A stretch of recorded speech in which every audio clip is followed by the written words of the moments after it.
what's going on, you guys? It's me, XPhenom, back today with Top 5 Friday. And today, we're going to be doing the Top 5 Misconceptions in Zombies. And what I mean by that is more or less things that everybody think is true, or that everybody thinks is true about zombies, but really isn't. And I don't know where any of these spurred from, and I actually believed a lot of these quite a few years ago when I first started playing zombies. So we're going to get right into the honorable mentions today. We have 2 honorable mentions, and the first one is there is no way to guarantee a better weapon from the mystery box, and the same concept goes for the Dare Wonder Fizz machine on Origins. Now, by this, I don't mean that the persistent, like, this isn't counting the persistent perk that they added late into Black Ops 2, where if you hit the box a few times before round 10, a teddy bear will spawn and sit on top of the box, and until you pass round 10, you have a better chance of getting something good out of the box. I'm not talking about that. I'm talking about, I've always heard for years, ever since Zombie started, things like, oh, if you shoot the 2 question marks on the box and then hit the box when the question marks are yellow, you'll get a better gun. Or if you hit the box and jump and spin around and shoot the lock twice, you'll get a better gun. And it's just, the box is a random algorithm. It just randomly generates a gun and gives it to you. You can't do anything to get a better weapon unless, like I said, you have the persistent perk introduced in Black Ops 2. But I wouldn't really count that because I still got pretty shitty weapons from the box anyway. I didn't feel like I was getting any more better guns than I normally would have, so I'm not even sure if that thing really works.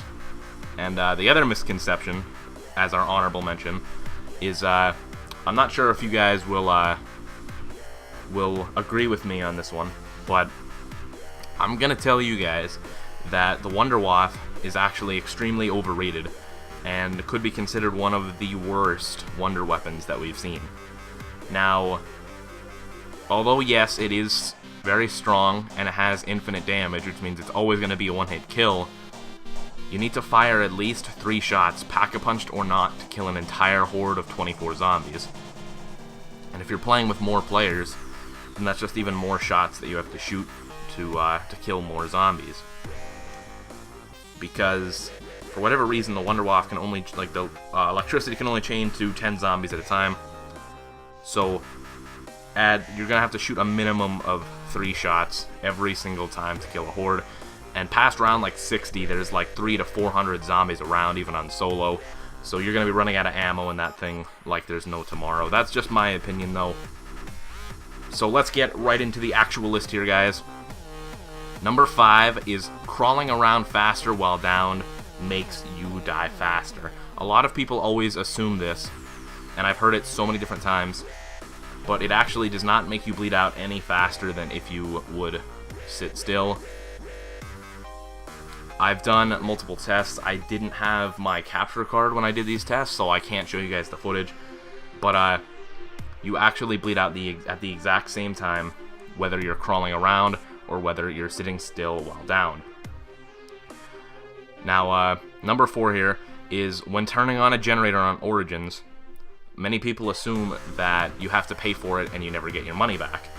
And I've seen a lot of people complaining about this, especially some YouTubers do complain about this a lot. And actually, in Origins, if you pay to turn on one of the generators, and as long as you don't leave the pad that powers on the generator that you have to stand on, you will get your money back.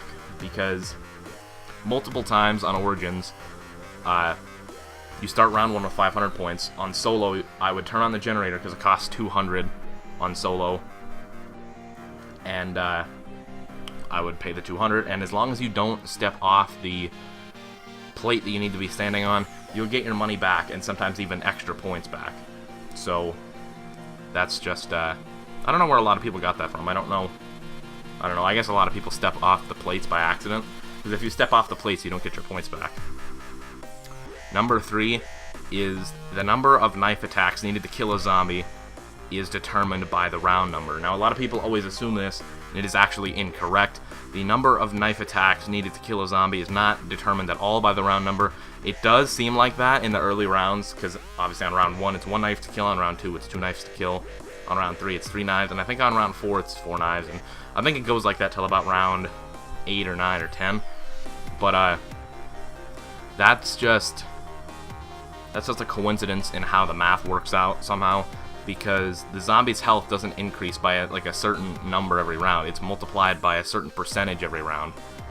And I don't remember exactly what the percentage is, but I remember I was looking up a bunch of this stuff like a couple years ago, and there's a certain percentage that the zombie's health is multiplied by every round.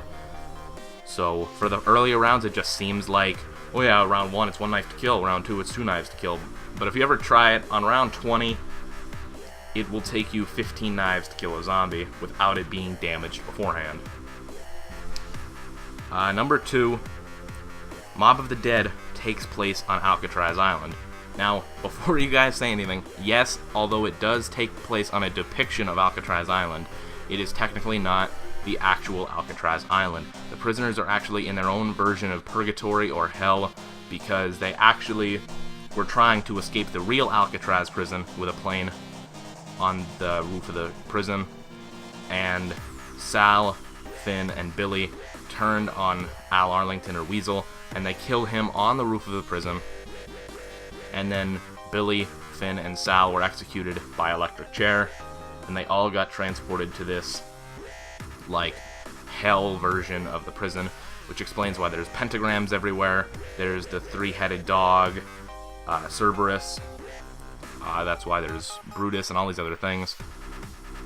So, that's just a little fun fact, I guess. And here is number 1. This one is the one that I've heard probably the most throughout playing zombies, and that is that there is a limited number of max ammo drops per game, and if you get too many in the early rounds, you will not get many or any in the higher rounds. A lot of people assume this for some reason. I don't even know where this rumor started or where it came from. I'm assuming some kind of online forum somewhere, but this is actually not true. It just seems like on higher rounds that you don't get max ammos as much, because drops are more spaced out, and just because the rounds are longer. You can only have a maximum of 4 drops drop per round, I believe, on a regular zombies map, like not a custom zombies map. And so they just seem more spaced out because out of how many drops there are, and if you're lucky enough to get the maximum of 4 per round, you're not even guaranteed to always get a max ammo. So avoiding one in a lower round will not guarantee you one, or avoiding max ammos in lower rounds will not guarantee you any more in the higher rounds. Zombies are predetermined to have drops in them when they spawn in. It's just kind of like a random algorithm of numbers that determines what zombie has what power up and all that good stuff. So thank you guys so much for watching. Be sure to subscribe for more of these top 5 and top 10 lists. We will be doing top 10 Tuesday again, like we always do, or like we have been for the past couple weeks. Thank you guys so much for watching. Subscribe for more, and have a phenomenal day, and peace